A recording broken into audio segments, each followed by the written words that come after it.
اللهم اجعل في قلبي نورا۔ سامعین سے گزارش کی جاتی ہے کہ ہمارے دونوں چینلز کے پلیٹ فارم سے جتنی بھی آڈیو بکس کی ریکارڈنگ کمپلیٹ ہو چکی ہے اسے خود بھی سنیں اور زیادہ سے زیادہ شیئر کرنے کی کوشش کریں، اور ہمارے سوشل میڈیا پلیٹ فارم کے لنکس ڈسکرپشن میں دیے گئے ہیں۔ ہمیں سبسکرائب اور فالو ضرور کریں تاکہ آپ کو ضروری اپڈیٹس ملتے رہیں، اور ہماری ٹیم کی فنانشیل سپورٹ کے لیے پیٹریون کی لنک ضرور چیک کریں۔ جزاک اللہ۔ بسم اللہ الرحمن الرحیم۔ احمد شاہ ابدالی۔ تاریخ کے جھروکے سے ایک نڈر، بے باک اور دلیر کی دلیرانہ بہادری اور حملوں کے حالات و واقعات۔ ایپیسوڈ 27۔ عبداللہ جب احمد شاہ ابدالی کے خیمے میں داخل ہوا تو اس وقت احمد شاہ ابدالی کے سامنے شاہ ولی خان، جہان خان، برخوردار خان اور کبھی عبداللہ کے ماتحت کام کرنے والا سالار قلندر خان بیٹھے ہوئے تھے۔ خیمے میں داخل ہونے کے بعد عبداللہ نے احمد شاہ ابدالی سے سلام کہا، پھر وہ ایک خالی نشست پر جو شاہ ولی خان اور جہان خان کے درمیان تھی اس پر جا کر بیٹھ گیا تھا۔ عبداللہ کے آنے اور پھر اپنی نشست پر بیٹھنے کے بعد احمد شاہ ابدالی بولا اور سب کو مخاطب کر کے کہنے لگا، سنو رفیقان دیرینہ، تمہیں یہاں جمع کرنے کا مقصد یہ ہے کہ لگتا ہے ان علاقوں میں اس سال بارشوں کا سلسلہ خلاف معمول انتہائی طویل ہو گیا ہے۔ دریا ابھی تک طغیانی میں ہیں اور انہوں نے نقل و حرکت کو ناممکن اور دشوار بنا دیا ہے۔ تم سب کے کانوں میں یہ خبریں بھی پہنچ چکی ہوں گی کہ مراٹھے نہ صرف یہ کہ دہلی پر قابض ہو چکے ہیں بلکہ وہ کنچپورہ پر بھی قبضہ کر چکے ہیں، اور ہمارا جس قدر وہاں خوراک، اسلحہ اور بارود کا ذخیرہ تھا وہ سارا مرہٹوں نے اپنے قبضے میں کر لیا ہے۔ سنو میرے ساتھیوں، اب اس انوپ شہر میں قیام ہمارے لیے بیکار ہے۔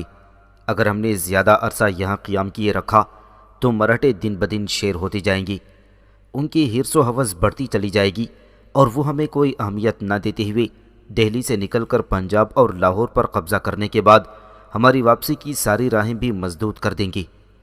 لہٰذا میرا یہ فیصلہ ہے کہ آج ہی لشکر کے ساتھ یہاں سے کوچ کیا جائے۔ اس کوچ کے سلسلے میں تم میں سے کسی کو اعتراض ہو تو وہ بولے۔ احمد شاہ ابدالی تھوڑی دیر تک خاموش رہ کر سارے ساتھیوں کے جواب کا انتظار کرتا رہا۔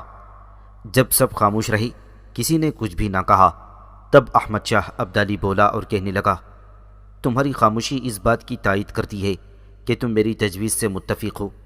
اس سلسلے میں میں تم سب کا شکر گزار ہوں۔ جہاں تک کوچ کا تعلق ہے، آج ہی تھوڑی دیر بعد ہم یہاں سے کوچ کریں گے۔ لشکر کی ترتیب جو میں نے تجویز کی ہے وہ کچھ اس طرح ہوگی۔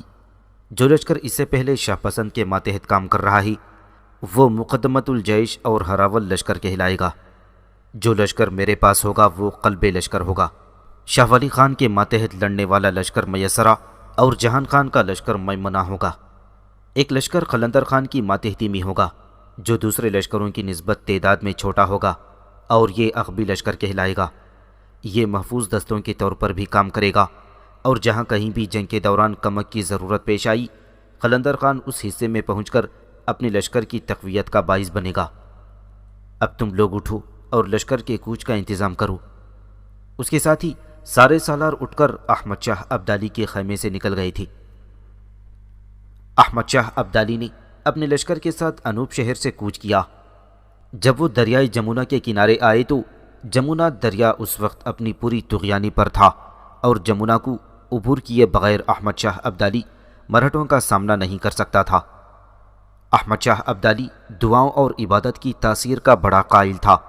اس نے جب دیکھا کہ دریائے جمنا اپنی پوری سیلابی کیفیت میں ہے تو دریائے جمنا کے کنارے پڑاؤ کرنے کے بعد اس نے 2 دن روزہ رکھا اور خدا سے مدد اور اعانت کی دعا کی۔ پھر وہ باغپت کے نزدیک دریا کے ایک گھاٹ پر پہنچا۔ وہاں اس نے ایک تیر پر قرآنی آیات پڑھ کر دریا میں پھینکا۔ اس کے ساتھ ہی بسم اللہ پڑھتے ہوئے بلند آواز میں اللہ اکبر کی تکبیریں بلند کرتے ہوئے احمد شاہ ابدالی نے اپنے گھوڑے کو دریائے جمنا کی سر پیٹتی طغیانی میں ڈال دیا تھا۔ احمد شاہ ابدالی کے پیچھے پیچھے اس کے سارے سالاروں اور سارے لشکریوں نے گھوڑے ڈال دیے تھے۔ یوں احمد شاہ ابدالی کی سرکردگی میں اس کا سارا لشکر ایک عجیب سے جوش، ایک عجیب سے ولولے میں دریائے جمنا کی طغیانیوں کا سینہ چیرتا ہوا دریا کو پار کر کے دوسرے گھاٹ پر جا اترا۔ جس وقت احمد شاہ ابدالی اپنے لشکر کے ساتھ دریائے جمنا کو عبور کر رہا تھا، اس وقت مرہٹوں کا سپہ سالار اعظم سداشیو بھاؤ پانی پت کے تاریخی میدانوں کے قریب کورو کیشتر کے مقدس مقام پر غسل کے لیے آیا ہوا تھا۔ کورو کیشتر وہ جگہ ہے جہاں قدیم دور میں ہندوستان کے کورو پانڈووں کے درمیان مہابھارت کی عظیم جنگ ہوئی تھی۔ یہ جگہ پانی پت کے تاریخی میدان سے کوئی زیادہ دور نہیں تھی۔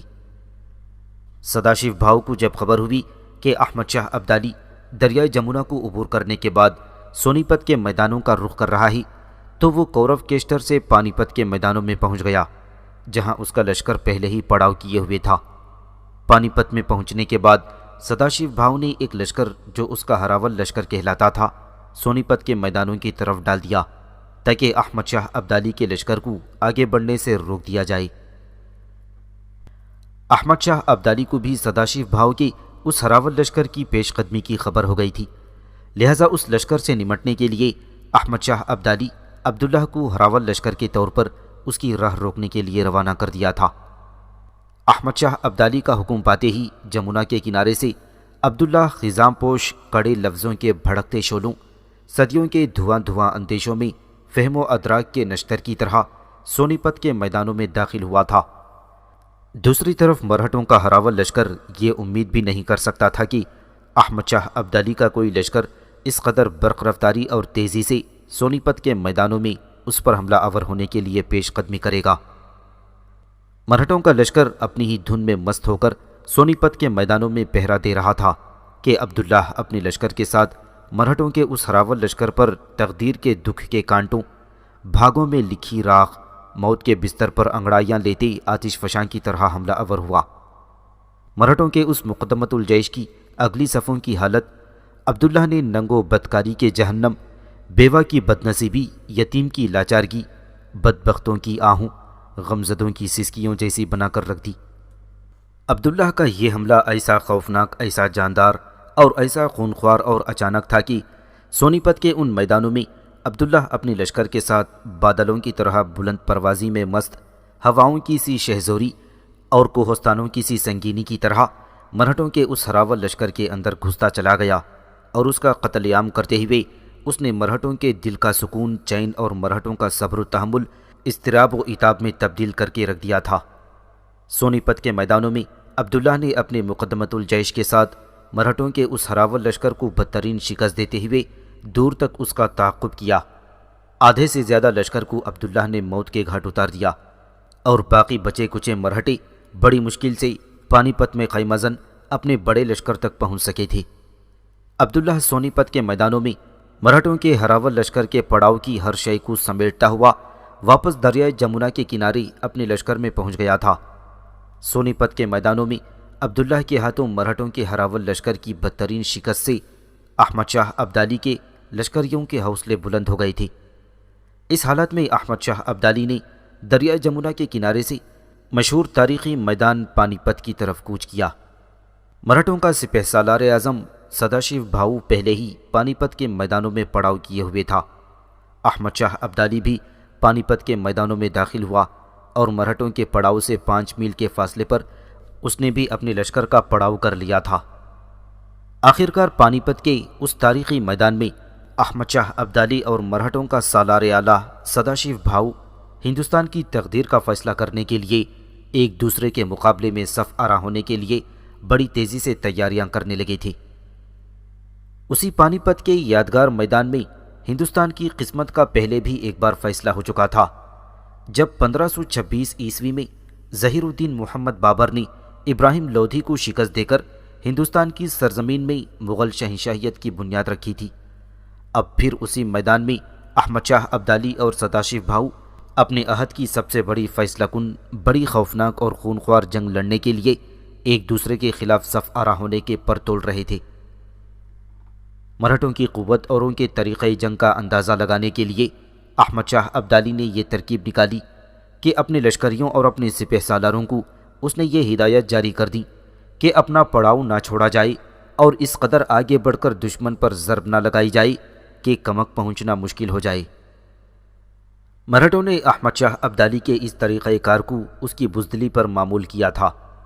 ان کا اندازہ تھا کہ احمد شاہ ابدالی ان سے ٹکرانے سے جی چرا رہا ہے اور کوئی نہ کوئی بہانہ بنا کر وہ میدان جنگ چھوڑ بھاگنے پر تیار ہو جائے گا۔ اس کے علاوہ مرہٹوں سے یہ غلط فہمی ہو گئی تھی کہ دہلی اور کنچپورہ کی شکستوں کے بعد جہاں مرہٹوں کے حوصلے بے حد بلند ہو چکے تھے، وہاں احمد شاہ ابدالی کے سپاہیوں کے حوصلے انتہائی پستی میں ڈوبے ہوئے ہیں۔ درحقیقت مرہٹے یہ غلط طور پر توقع کرنے لگے تھے کہ احمد شاہ ابدالی ان سے لڑے بغیر چپکے سے افغانستان کھسک جائے گا، لیکن ان کی آنکھیں اس وقت کھلی تھیں جب ان کے مخبروں نے انہیں یہ خبریں دیں کہ احمد شاہ ابدالی بڑی تیزی سے اپنے پڑاؤ کے سامنے طویل جنگ کرنے کے لیے مورچہ بندیاں کر رہا ہے۔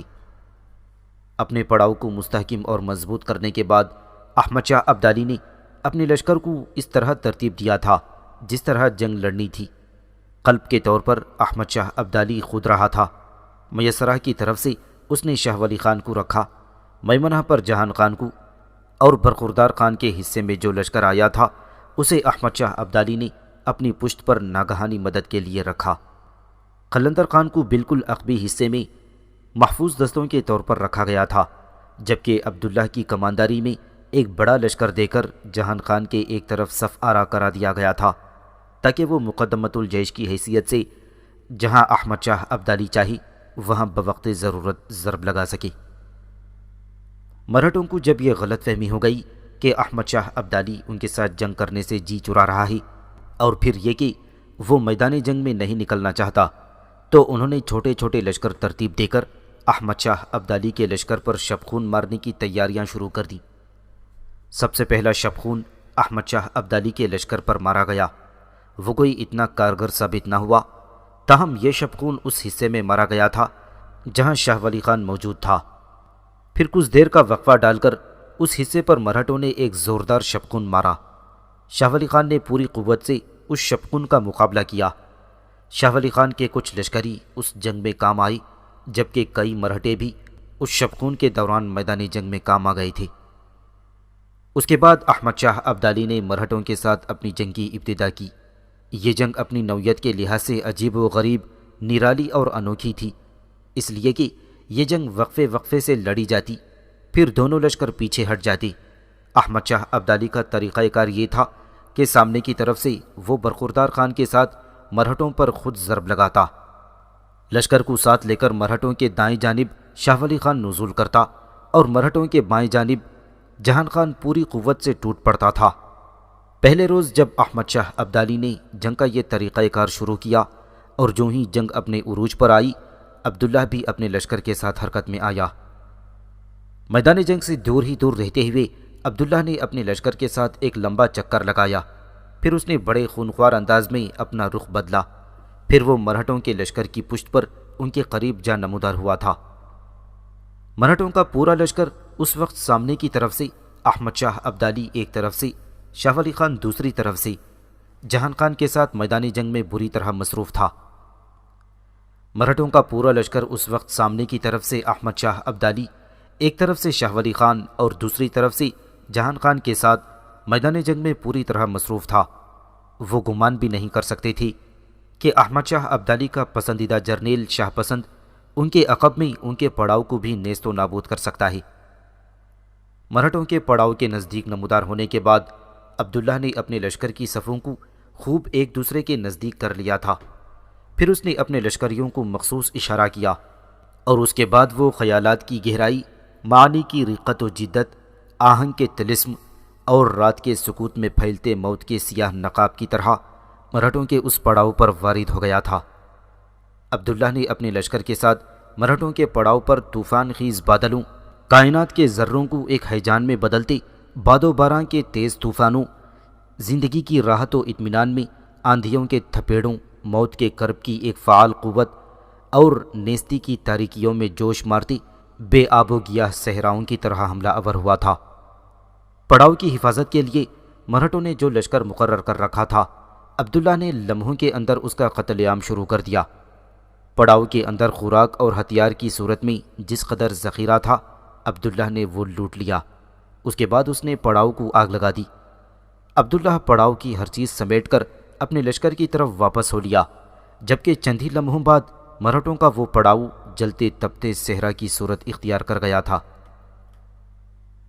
ادھر مرہٹوں کا سردار سداشیو بھاؤ چونکہ اس وقت احمد شاہ ابدالی کے ساتھ جنگ میں مصروف تھا، لہٰذا وہ اپنے لٹے ہوئے اور جلتے پڑاؤ کی حفاظت کے لیے کچھ نہ کر سکا، اور عبداللہ بڑی کامیابی کے ساتھ اس کے پڑاؤ کی ہر شے لوٹ کر واپس لشکر میں آ گیا تھا۔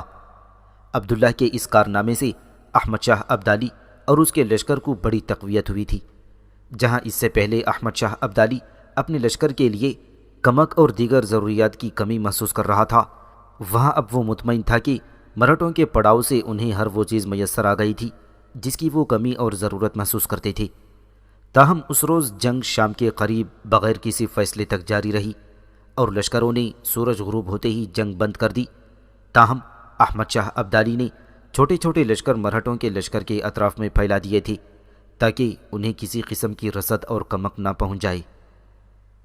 گزشتہ دن کی جنگ میں اپنی قوت کا اندازہ کر لینے کے بعد مزید یہ کہ اپنے پڑاؤ کے لٹنے اور چاروں طرف سے رسد اور کمک بند ہو جانے کی وجہ سے مرہٹوں کے سالار سداشیو بھاؤ کے حوصلے کسی قدر پست ہو گئے تھے۔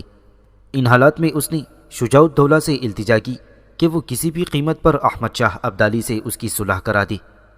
صلح کے لیے سداشیو بھاؤ نے ایک سادے کاغذ پر زعفرانی رنگ میں اپنی ہتھیلی کا نشان لگا کر بھیجا اور ہندوؤں کی مقدس چیزوں کی قسم کھا کر شجاع الدولہ کو یہ یقین دلایا کہ مرہٹوں کی سفیر کی حیثیت سے جو فیصلہ وہ کرے گا مرہٹے اس کے پابند رہیں گے۔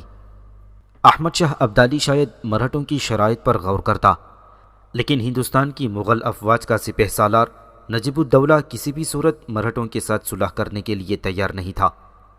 وہ احمد شاہ ابدالی کی خدمت میں حاضر ہوا اور گزارش کی تھی کہ یہ مرہٹے جو ماضی میں ہمارے وعدوں اور عہد ناموں کے پرخچے اڑاتے رہے ہیں، اسی طرح اس بار بھی وہ عہد شکنی سے باز نہ رہیں گے، لہٰذا کسی بھی شرط پر ان سے صلح نہیں کرنا چاہیے۔ نجیب الدولہ کی بات مانتے ہوئے احمد شاہ ابدالی نے مرہٹوں کے ساتھ صلح کرنے سے انکار کر دیا۔ مرہٹوں کے پاس اب سوائے جنگ کے اور کوئی چارہ نہ رہ گیا تھا، اس لیے کہ خوراک اور چارے کی قلت کی وجہ سے مرہٹوں کی زندگی ناقابل برداشت ہوتی چلی جا رہی تھی۔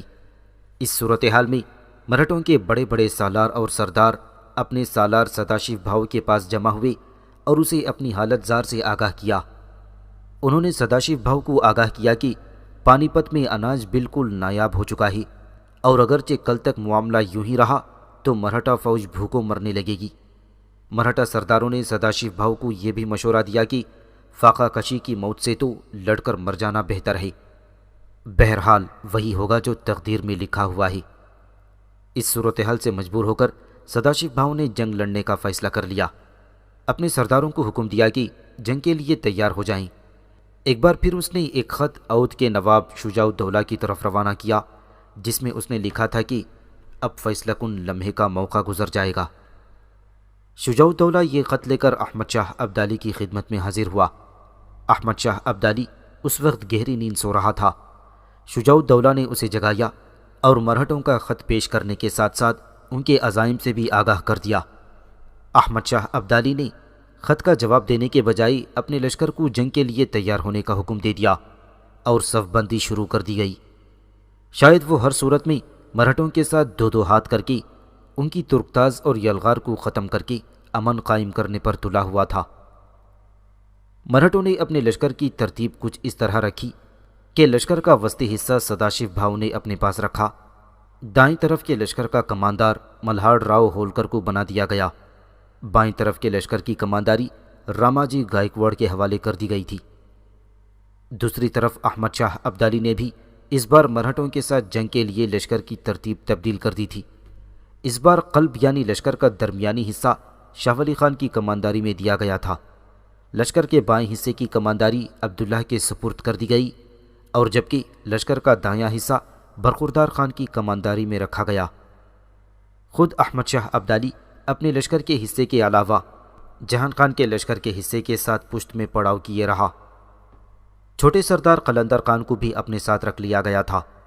شاید لشکر میں یہ تبدیلی کر کے احمد شاہ ابدالی پانی پت کے میدانوں میں اپنی پیدائشی سپاہی کا ثبوت دے کر مرہٹوں کو بدترین شکست دینے پر تلا ہوا تھا۔ مرہٹوں کے سپہ سالار سداشیو بھاؤ نے جنگ کی ابتدا اپنے لشکر کے بائیں حصے کے ساتھ کی اور اس نے داماجی گائیکواڑ کو حملے کا حکم دے دیا۔ داماجی یہ حکم ملتے ہی اپنے دل کی تمنا، روح کی امیدوں، اپنی تمام شیطانی آدرشوں کے ساتھ دہکتی آتش کے الاؤ اور شب کی لمبی مسافت کی طرح آگے بڑھا اور ایک عذاب دردناک اور حشر برپا کرتی طغیانوں کے ساتھ برخوردار خان کے لشکر پر حملہ آور ہوا تھا۔ داماجی شاید برخوردار کو کانٹوں کی چٹان سمجھ کر تاریکی میں روشنی کے متلاشی کی طرح برخوردار کے لشکر پر ٹوٹا تھا اور چاہتا تھا کہ برخوردار خان کو پسپا ہونے پر مجبور کر دے، لیکن برخوردار خان داماجی کے مقابلے میں پتھر و فولاد کی سنگینی، دھوپ میں جلتے صحرا کا نوحہ، دھواں دھواں غبار میں تل ملاتی مضطرب لہروں جیسا ثابت ہوا تھا۔ داماجی کے مقابلے میں برخوردار خان نے پسپا ہونے کے بجائے ایک جگہ جم کر اس کے حملے کو روکا۔ اس کے بعد برخوردار خان لہو میں طوفان اٹھاتے انداز میں لشکر کو للکارتے ہوئے جوابی حملہ کرنے لگا تھا۔ پھر تھوڑی دیر بعد برخوردار خان اپنے لشکر کے ساتھ داماجی کے لشکر پر تنہائی کی تہخانوں میں ٹھنڈی گہری کوہر کی چادر کی طرح اور چنگھاڑتے ناچتے شولوں اور درد و الم کی آگ کی طرح ٹوٹ پڑا۔ اس طرح سداشیو بھاؤ کے لشکر کے دایاں پہلو اور احمد شاہ ابدالی کے لشکر کا دایاں پہلو بری طرح ایک دوسرے کے خلاف برسر پیکار ہو گئے تھے۔ برخوردار خان اور داماجی گائیکواڑ کے ٹکرانے کے بعد خود مرہٹوں کا سپہ سالار سداشیو بھاؤ بھی طاقت اور قوت کے خزانے اور حرکت کرتے ناگ پھنی کے دیو کی طرح اپنے لشکر کے ساتھ آگے بڑھا۔ سداشیو بھاؤ کے کہنے پر لشکر میں بھجن، گیت اور شلوک اور منتر پڑھے جانے لگے تھے۔ شنکھ زور زور سے پھونکے جانے لگے تھی۔ حملہ آور ہونے کے لیے آہستہ آہستہ بڑھتے ہوئے سداشیو بھاؤ نے اپنے لشکر کو بلند آواز میں مخاطب کرتے ہوئے کہنا شروع کیا، سنو مہا بھارت کے سپوتوں، شکتی سے بھرپور اپنے ہاتھوں میں بجلی کے بھید لیے ہوئے ان حملہ آوروں کو دیوتاؤں کی قربانی بنا کر رکھ دو۔ یاد رکھو، یہ جسم نہیں آتما امر ہوتی ہے۔ آتما کو نجات اس وقت حاصل ہوتی ہے جب وہ خواہشوں کے جال سے جاتی رہے، اور یہی آواگون ہے۔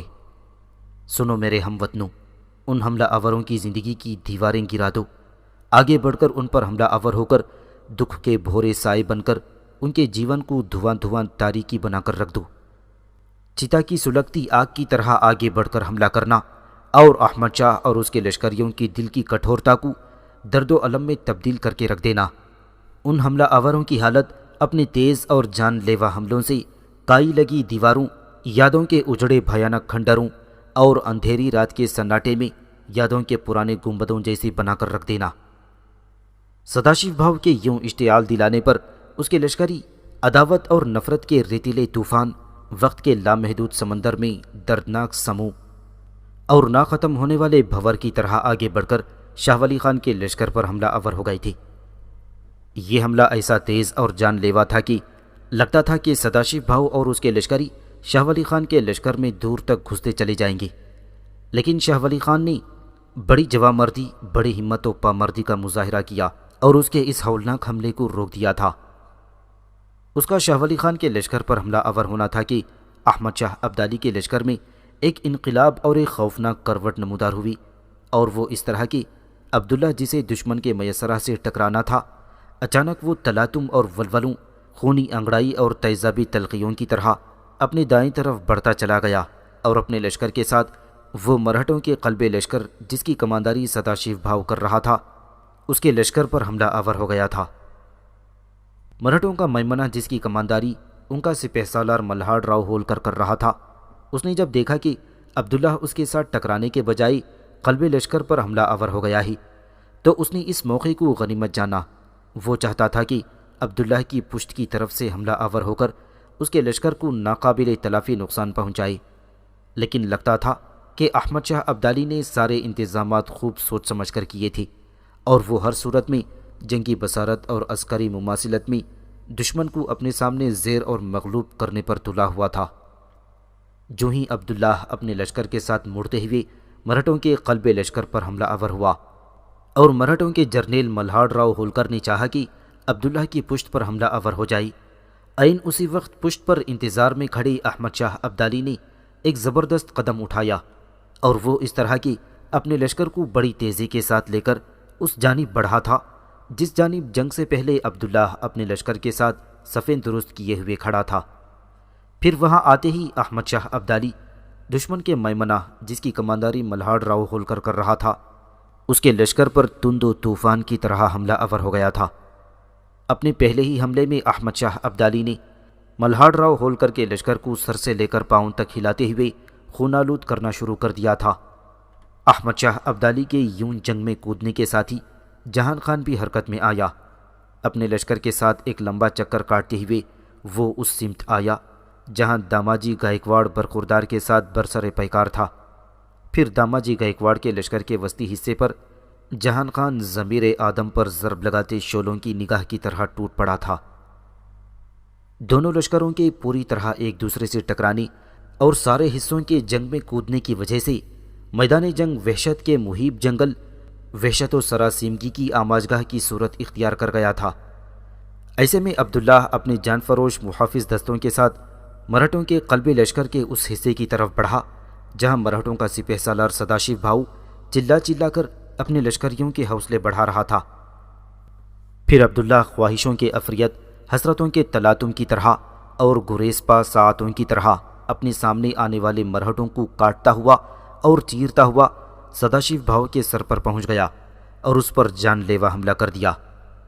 سداشیو بھاؤ نے عبداللہ کے حملے کو اپنی ڈھال پر روکا، لیکن عبداللہ نے اس تیزی کے ساتھ اپنی تلوار علیحدہ کرتے ہوئے دوسرا وار کیا تھا کہ تیزی سے گرتی ہوئی عبداللہ کی تلوار کے سامنے سداشیو بھاؤ اپنا دفاع نہ کر سکا اور عبداللہ کی تلوار مرہٹوں کے سپہ سالار سداشیو بھاؤ کی گردن کاٹتی چلی گئی۔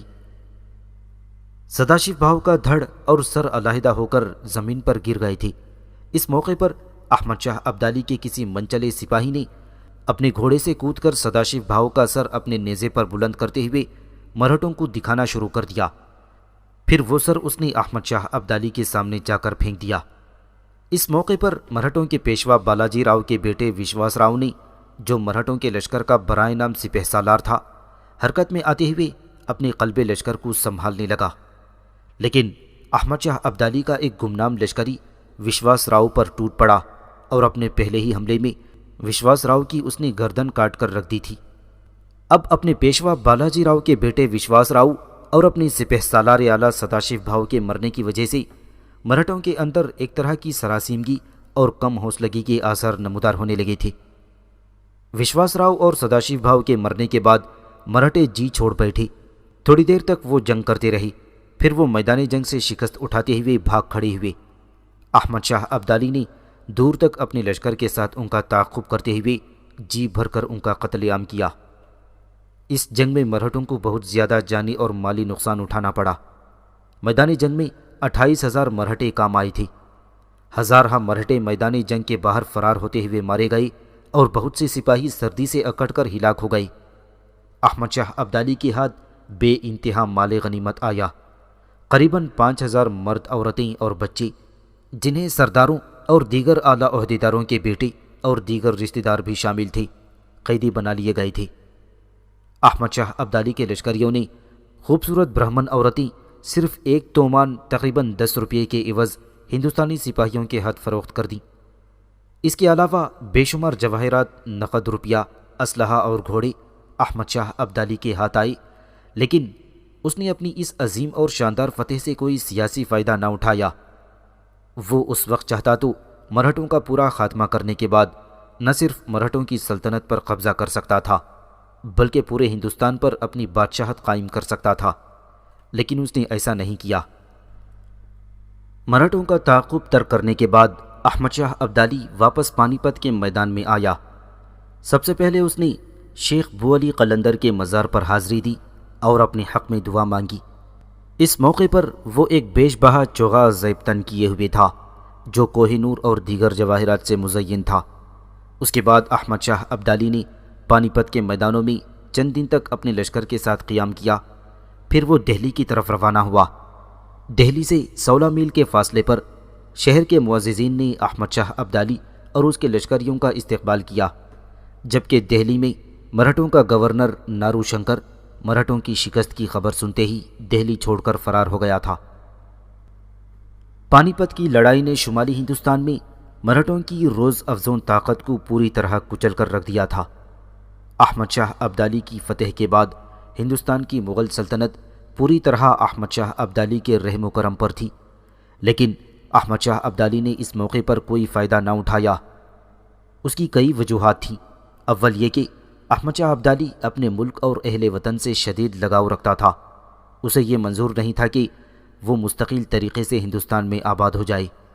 دوم یہ کہ وہ جانتا تھا کہ اتنے بڑے ملک پر قندھار سے حکومت نہیں کی جا سکتی، اور اس کے علاوہ اس ملک کو پورے طریقے سے مسخر کرنے کے لیے اسے کئی سال مسلسل جنگ کرنی پڑتی، جس کے لیے قندھار سے اسے کوئی کمک نہیں پہنچ سکتی تھی، کیونکہ بیچ میں پنجاب کا صوبہ پڑتا تھا جہاں سکھوں کی طاقت ہر وقت اس کے اقتدار کی راہ میں مؤثر طریقے سے حائل ہو سکتی تھی۔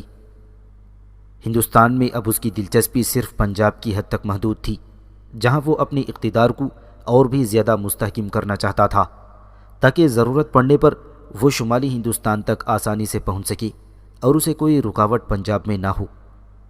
اس کے لیے ضروری تھا کہ وہ صرف پنجاب میں ہی اپنے ناظم مقرر کرے، اور اس نے ایسا ہی کیا تھا۔ دہلی پہنچنے پر احمد شاہ ابدالی نے کسی سے کوئی تعرض نہ کیا۔ شاہ عالم ثانی، جسے مرہٹوں نے دہلی کا شہنشاہ مقرر کیا تھا، احمد شاہ ابدالی نے بھی اسے مغل شہنشاہ کی حیثیت سے تسلیم کر لیا۔ گو پانی پت کے میدان میں مرہٹوں کو بدترین شکست ہوئی تھی، لیکن اب بھی وہ کافی طاقتور تھے، اور اس حقیقت سے احمد شاہ ابدالی بھی خوب واقف تھا۔ وہ جانتا تھا کہ کسی نہ کسی صورت میں مرہٹے اپنی شکست کا انتقام ضرور لیں گے۔ ابھی احمد شاہ ابدالی نے دہلی میں ہی قیام کیے ہوئے تھا کہ اسے خبر ملی کہ مرہٹوں کا پیشوا بالاجی راؤ خود ایک بہت بڑا لشکر لے کر گوالیار کے نواح میں پہنچ گیا ہے۔ گوالیار میں پہنچ کر جب بالاجی راؤ کو یہ خبریں ملی کہ احمد شاہ ابدالی دہلی میں قیام کیے ہوئے ہیں اور مرہٹوں کے ساتھ جنگ پر آمادہ اور تیار ہے، تو اس نے جنگ کرنے کے بجائے مصالحت کرنی شروع کر دی اور اپنا ایک سفیر صلح کی گفت و شنید کے لیے احمد شاہ ابدالی کی طرف روانہ کر دیا۔ احمد شاہ ابدالی نے جواب میں جو بالاجی راؤ کو خط لکھا وہ اس کی شرافت اور نیک نیتی کا ثبوت ہے۔ اس نے لکھا تھا، کوئی ایسی وجہ معلوم نہیں ہوتی کہ ہمارے اور آپ کے درمیان عداوت اور دشمنی قائم رہے۔ یہ صحیح ہے کہ پانی پت کے میدان میں ہمارے لشکریوں کے ہاتھوں آپ کا بیٹا اور آپ کا چچا زاد بھائی سداشیو بھاؤ مارے گئے ہیں، لیکن یہ سب کچھ سداشیو بھاؤ کی ہٹ دھرمی سے ہوا، کیونکہ اس نے جنگ کے علاوہ کوئی چارہ کار نہ چھوڑا تھا۔ بہرحال ہمیں آپ کے نقصان پر تاسف ہے، اور ہماری خواہش ہے کہ آپ ماضی کے افسوسناک واقعات کو بھول کر ہمارے ساتھ پائیدار دوستی کی بنیاد رکھیں۔ احمد شاہ ابدالی اور مرہٹوں کے پیشوا بالاجی راؤ کے درمیان صلح کے لیے شرائط طے ہو رہی تھیں کہ بالاجی راؤ سخت بیمار پڑ گیا، لہٰذا وہ اپنے لشکر کو لے کر گوالیار سے نکل گیا اور واپس دکن چلا گیا۔ احمد شاہ ابدالی ابھی اپنے لشکر کے ساتھ دہلی میں مقیم تھا کہ اسے ایک بدترین خبر قندھار سے اس کے مخبروں نے پہنچائی۔ بدترین خبر یہ تھی کہ جمال خان، دلاور خان، زال بیگ پوپلزئی اور احمد شاہ ابدالی کا بھتیجا عبد الخالق لشکر سے بھاگ کر قندھار پہنچ گئی تھی۔ ہندوستان پر حملہ آور ہونے سے پہلے احمد شاہ ابدالی نے قندھار پر اپنے بیٹے سلیمان اور ہرات پر اپنے بیٹے تیمور کو حکمران مقرر کر دیا تھا۔ قندھار پہنچ کر جمال خان، عبد الخالق، دلاور خان اور زال بیگ پوپلزئی نے اپنے اپنے قبائل میں سے مسلح جوانوں کو اپنے ساتھ ملانا شروع کر دیا، اور آہستہ آہستہ چاروں نے مل کر ایک بہت بڑا لشکر تیار کیا، اور احمد شاہ ابدالی کے خلاف انہوں نے علم بغاوت بلند کر دیا۔ لہٰذا یہ چاروں باغی حرکت میں آئی اور اپنے لشکر کے ساتھ قندھار شہر پر حملہ آور ہوئے۔ قندھار میں احمد شاہ ابدالی کے بیٹے سلیمان کے پاس چھوٹا سا ایک لشکر تھا جس کے ساتھ وہ چاروں باغیوں کا مقابلہ نہ کر سکا، اور قندھار چھوڑ کر محفوظ مقام کی طرف چلا گیا، جبکہ قندھار شہر پر چاروں باغیوں کا قبضہ ہو گیا تھا۔ زال بیگ پوپلزئی ایک حکمران کی حیثیت سے قندھار شہر میں داخل ہو گیا تھا۔